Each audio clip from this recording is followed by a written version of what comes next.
अस्सलाम वालेकुम जी, कैसे हैं आप सब। उम्मीद करती हूँ आप सब खैरियत से होंगे और मैं भी बिल्कुल ठीक हूँ। तो जी आज मेरे किचन में बन रही थी पम्पलेट जो है ना, फ़िश बन रही थी, जिसके लिए मैंने सबसे पहले जो है ना आपके सामने मिक्सी में पीस रही हूँ सौंफ को, और 2 अदद मैंने ये ले लिए। ये इन दोनों का वज़न 1 किलो के बराबर है।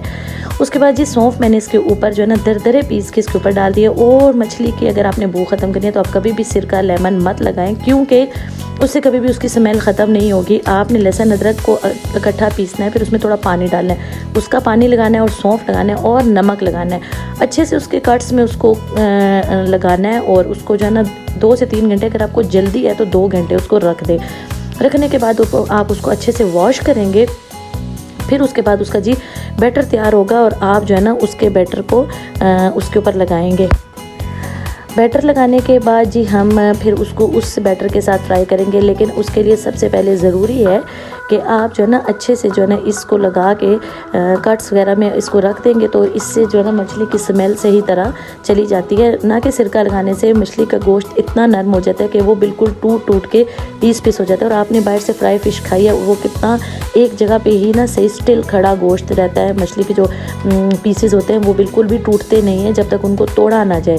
तो उसके लिए जी हमने सिरका नहीं लगाना। हाँ, मैरिनेशन में आप सिरका उस वक्त डाल सकते हैं जब आपने बिल्कुल इसको फ्राई करना है। तो ये जी मैं इसको अच्छी तरह कोट कर दी। इसके साथ जी फिंगर फ़िश भी हमने लाई हुई थी, तो मैंने कहा फिंगर फ़िश को भी लगे हाथों जो है ना मैं ऐसे ही मैरिनेट करके, मतलब उसको भी लहसुन अदरक का पेस्ट, नमक और ये लगा के रख दूँ, सौंफ वगैरह, ताकि वो भी उनकी भी स्मेल चली जाए। तो वो हम बाद में फ्राई करेंगे। तो असल में मैंने आपके साथ ये वीडियो शेयर करनी थी पम्फलेट की। तो फिर जी उसके बाद ये मैंने लगा लिया था। फिर मैं इसको तकरीबन 2 घंटे के बाद अच्छी तरह वॉश करूँगी, और वॉश करके इसका नमक वगैरह बिल्कुल मैंने निकाल देना है। ये सौंफ वगैरह इस पर धो देने हैं। तो फिर जी ये मैंने दूसरी फ़िश जो फिंगर फ़िश थी उस पर आगे उस पर देख रहे मैं सौंफ डाल रही हूँ 2 टेबल स्पून के करीब। ये भी 1 किलो के करीब है। और इसमें मैंने 1 टेबलस्पून भर के नमक डाला, इसको अच्छे से लगा के, और इसमें लहसुन अदरक का पेस्ट डाल के फिर मैंने इसको भी रख दिया मैरिनेट होने के लिए, ताकि ये इसकी अच्छे से स्मेल ख़त्म हो जाए। और फिर उसके बाद मैंने जो है ना इतने में थोड़ा टाइम पूरा हो गया था। उतनी देर के बाद जी मैंने उसको धोया। पहले पम्फलेट को धो लिया, धोने के बाद इस फ़िश को भी धो लिया। दोनों को धो के इसको तो फिर मैंने रख दिया था ऐसे ही फ्रीज़र में, क्योंकि जब मैंने इसको फ्राई करना होगा उस वक्त मैं इसको बाहर रखूँगी। और इसकी स्मेल तो इसकी होगी नहीं, तो फिर मैं उस वक्त इसको बैटर में डिप करके तो फ्राई कर लूँगी जब मुझे चाहिए होगी। फिर जी मैंने इसको पम्फलेट को अच्छे से धो लिया। पम्फलेट को धोने के बाद फिर जिसका बैटर कैसे बनेगा उसके लिए हमें चाहिए होगा बेसन मैंने लिया है 6 से 7 इन 2 पम्फलेट के लिए, मतलब 1 किलो की फ़िश के लिए मैंने 4 से 5 6 से 7 में 4 से 5 टेबल स्पून के करीब मैंने लिया बेसन। और उसके बाद उसमें कुटी हुई लाल मिर्चें जाएंगी, और उसके बाद उसमें धनिया पाउडर, ज़ीरा पाउडर और सोया सॉस, चिली सॉस और सिरका। और एक सीक्रेट है जो इसमें जाएगा, लहसुन पाउडर, वो डाल के इसका मैं एक बैटर सा बनाऊंगी। और इसमें भी थोड़ा सा लहसुन अदरक का पेस्ट बिल्कुल ½ टीस्पून के करीब जाएगा, और ताकि इसकी मैरिनेशन अच्छी मज़े की हो। और फिर अभी मैंने इसमें डाला है सिरका, और फिर जी चिली सॉस और सोया सॉस भी जाएगा। और उसके बाद जी मैं इसका थोड़ा सा पानी डाल के इसका बैटर बनाऊंगी। फिर जी बैटर को थोड़ा सा कलर देने के लिए मैंने ज़र्दा कलर भी डाला, और ज़र्दा कलर डाल के इसका बैटर बनाया। और फिर वो मैंने बैटर अच्छे से मैंने ना कोट किया पूरी फ़िश के ऊपर। कोट करने के बाद फिर मैंने उसको तकरीबन आधा घंटा रख दिया था, ताकि थोड़ा सा उस बैटर का फ्लेवर भी फ़िश में चला जाए, क्योंकि पम्फलेट मैंने अभी ही धोई थी और अभी ही मैं उसको फ्राई कर रही हूँ, और बाकी तो मैंने फ़िश रख दी थी। तो इसलिए वो उसमें अभी भी फ्लेवर नमक का और उसमें सौंफ वगैरह का फ्लेवर है।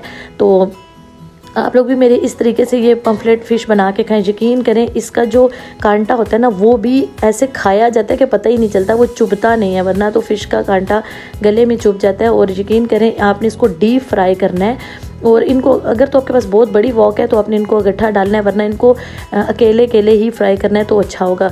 ये जी मैंने इसमें ज़र्दा कलर डाला। उसके बाद जी आपने फ्लेम बिल्कुल मीडियम टू लो रख के इसको फ्राई करना है, ताकि अंदर तक अंदर तक फ़िश अच्छे से फ्राई हो जाए और उसका टेस्ट और इसके मसाले का टेस्ट अच्छे से डेवलप हो जाए। तो जी बस इसके बाद हम उसको करेंगे इस बैटर में कोट, और बैटर आपने बिल्कुल ऐसे ही बनाना है, बहुत पतला बैटर भी नहीं बनाना जो फ़िश के ऊपर ठहरे ही ना और बहुत थिक भी ना हो, क्योंकि फिर वो सारा आपको ऐसे लगेगा कि बैटर ही खा रहे हैं, फ़िश का कोई फ्लेवर नहीं आएगा। यकीन माने इस फ़िश में कोई स्मेल कुछ भी ऐसा नहीं था, बिल्कुल ऐसे लग रही थी जैसे ये फ़िश बाहर से आई है। और जब इसको सेकंड टाइम हमने गर्म करके खाया तो यकीन माने फिर तो बिल्कुल ही ऐसे लग रहा था कि ये फ़िश घर में बनी ही नहीं है, और या ऐसा झूठ लग रहा था कि ये फ़िश घर में, क्योंकि उनके ऑयल और उनके एक ही ऑयल में काफ़ी सारी फ़िश फ्राई होती है, तो उस फ़िश का फ्लेवर और जो है ना नेक्स्ट लेवल का हो जाता है।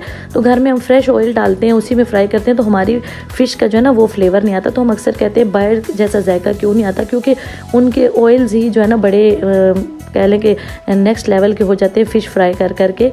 तो बस इस वजह से बाकी मसाले की बात नहीं होती। ये देखिए जी, मैंने अब इसमें कढ़ाई में डाल दी। मेरे पास असल में वॉक ये वाली छोटी है, ये भारी, और लोहे की आपने भारी वॉक लेनी है जिसका कह लो पैंदा भारा मोटा हो, तो उसमें फिर फ़िश बहुत अच्छी फ्राई होती है। और साइडों से मैं थोड़ा थोड़ा ऑयल उठा के ऊपर डाल रही हूँ ताकि जब मैं इसको टर्न करूँ तो ये इसका जो ऊपर से बैटर है ना ये बिल्कुल गीला होगा, तो ये कढ़ाई के साथ भी लगेगा और ये उतर जाएगा चम्मच के साथ भी। फिर जी मैंने एक फोक और एक चम्मच की मदद से इसको दोबारा से पलट लिया। पलटने के बाद जी मेरी ये वाली फ़िश फ्राई होगी। इसी तरह जी मैंने दोनों पीस जो है ना वो फ्राई कर लिए थे। फिर मैंने जी इनको डेकोरेट किया आप सब के लिए, और यकीन माने आपने ये ज़रूर ट्राई करनी है। फिर जी मेरे हस्बैंड को अच्छी लगती हैं साथ सब्ज़ मिर्चें ना, ये जो बैटर होता है उसी में कोट की अक्सर मिलती भी हैं बाहर से, तो वो उसमें क्योंकि उसमें फ़िश का फ्लेवर होता है तो उसमें फ्राई करते। तो उन्होंने कहा था 3-4 बस फ्लेवर कर देना, तो ये बहुत तीखी थी तो बस थी भी 3 ही, तो मैंने कहा चलो ये 3 उनके लिए फ्राई करते हैं फ़िश के साथ। तो ये जी ये भी होगी साथ फ्राई।